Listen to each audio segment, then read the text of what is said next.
Greetings, Illumineers. The Great Librarian welcomes you to Lorcana Library. Brought to you by Odyssey Games, a place to pre-order new product and play Lorcana every week. The library is open, so let's explore.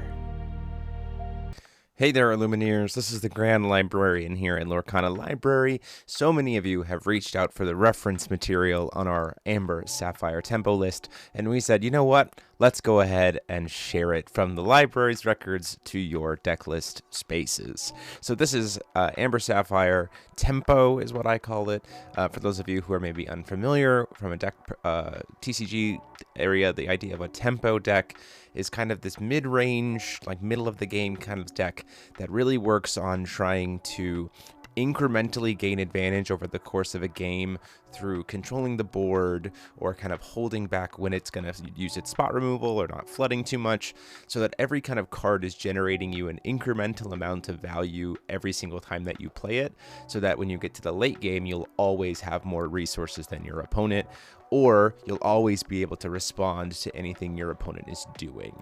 To that end, this version of the deck relies pretty heavily on player skill and knowledge of matchups and knowledge of how other decks operate, so you know kind of when to go in, when to pull back.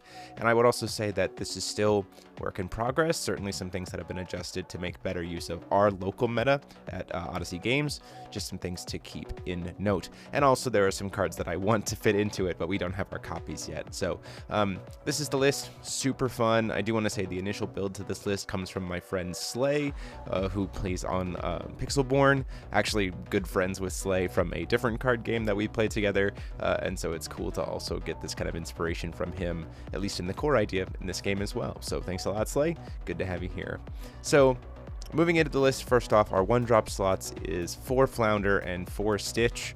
A lot of versions of this deck, you can certainly go down to probably 6 between the two of them. You're not shifting Stitch at all, so it doesn't really matter. You just want at least 6 1-drops. I personally play 8 because we have a lot of Lemon Lime aggro, and we have a lot of Amber Steel. So early aggro plays, it's just nice to have some cheap bodies to be able to put into it, just to be able to help answer that. And just, again, incremental value is always nice. It's just always going to keep questing, and if your opponent wastes time to spot remove it, you're like, that's fine, all good, moving into the better stuff anyway. In the 2-drop slots, we have the 4 Simba and the 4 Phil. The Simba's really good for when you're on the aggression, right? But obviously if you're playing against an Amber Sapphire, a Sapphire Amethyst, and you're on, the back foot, like you're going second, you're probably going to ink Simba's almost immediately because it's just going to get taken out by Rafikis. It's just not going to serve you a lot of value, which is where Phil comes into play. Phil's really nice against a lot of matchups, even especially the aggro matchups as well, because a lot of times they're trying to play Simba. And so Phil is just a really nice way to say, cool, you're going to play Simba, I'm going to kill it, almost immediately. So it's really nice to be able to have that in the 2-drop slot, as well as being able to trade into just more expensive creatures, which is always nice. And the support really pairs nicely with the 3-drop slot of Maximus, 4 copies of that. It's really, really good tempo card. This card almost always gets me a +1 value because it's usually able to play on board, have this 3/3 body that sets up nicely for 2 cost, or for 2 heal aerials, usually gets to get something that I can kill on or banish on my opponent's side of the field without having to use one of my earlier units, lose it. So then again, that's that incremental value. Not only have I put a body on board, but I've removed a body from the other side of the board and I didn't lose anything. So that's a +1, +2 essentially in terms of card analysis. Very, very nice. And then the other 3-drop slot is the Mickey Mouse. It's the only ramp that we're playing in this deck. Really doesn't need much more than that, but being able to skip the 4, which is arguably our weakest turn in this deck, and go straight to the 5 when we start to drop powerhouses that are hard to get rid of, is really, really, really good. It's nice. I will say also in the 2-drop slot, it's kind of just there because a little extra card draw is always nice, and sometimes being able to sing it with a Simba is just helpful. It's also pretty safe to sing with a Phil if you just don't want to go in for it for some reason, is Be Our Guest. Just gives the deck a little bit more of a dig, especially because, again, this is a deck that likes to be able to pivot or switch exactly how it's going to be playing based on what the matchup is.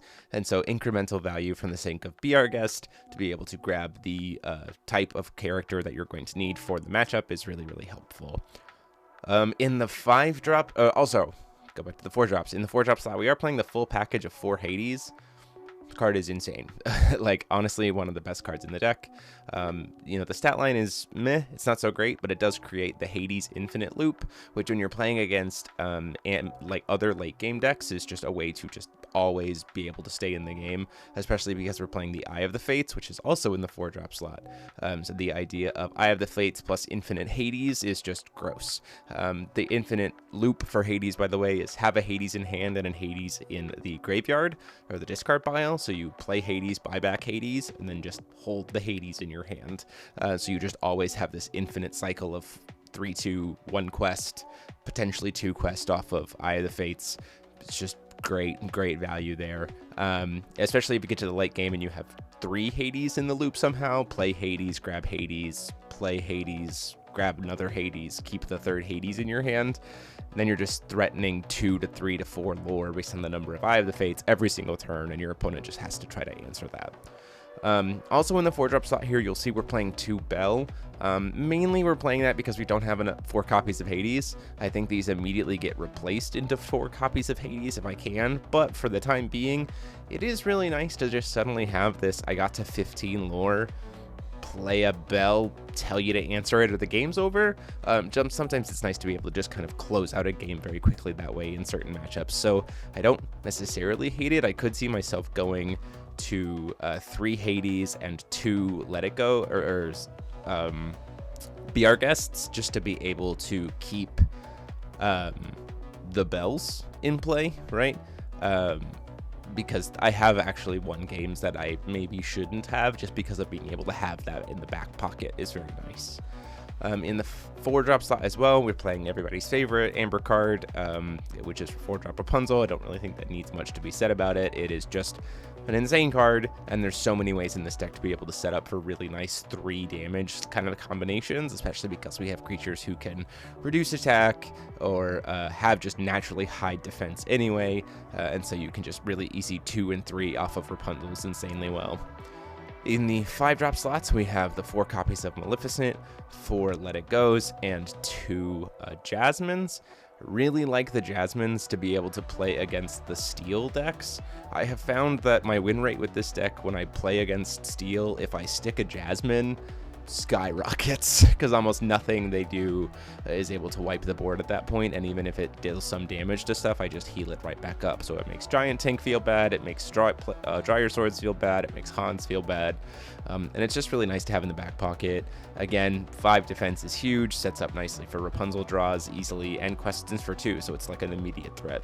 And then same thing with Maleficent. Maleficent is great for questing. She has 3 lore, she has a huge defense, so she's hard to kill, and she does nice damage for 3, so I can use her for all kinds of different options. It's really nice. And then Let It Go is just spot removal. You gotta have some spot removal.